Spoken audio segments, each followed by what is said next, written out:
All right, Herc, a lot to unpack here. Basically, Chivas players in entirety showing up to the post-game press conference to apologize to the fans, and not just that, offer to pay for their tickets to the game so that the afición doesn't abandon the Chivas players right now in their moment of need. By the way, they are winless in 8 so far. Give me the players' perspective first, right? If you were in their situation, somebody asked you to do this, would you be cool with it?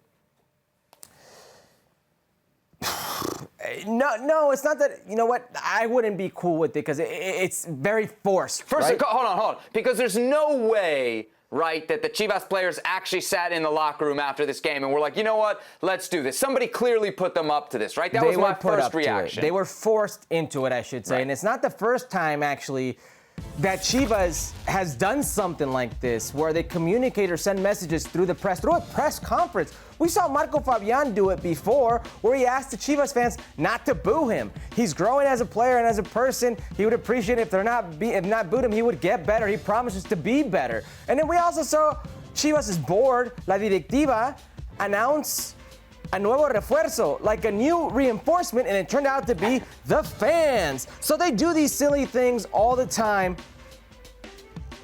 and it's ridiculous. It's dumb. It's stupid. I don't understand this. The fans should feel insulted. And the reason they're doing this is because this was a clásico. This was Atlas versus Chivas. And many will say there is no bigger clásico when it comes to passion like an Atlas or Chivas. It wasn't a full stadium. The fans didn't come out, and they've not been coming out for quite some time. This is a team that no longer counts on the best Mexican players, or even the second best Mexican players. They're not in a great moment, and it's been like that for quite some time, and now you're seeing it. It's being reflected in the stands. People aren't showing up. People are disillusioned with what they see from these players, what they see from this team. And the worst part about this was the best game they played all season. It was the best version of Chivas we had seen all season. The very last play of the game was Santi Ormeño on a 1v1 with Camilo Vargas, and he chips it right over the crossbar. It would have won them the game. This was the best version of Chivas, and they come out and do this.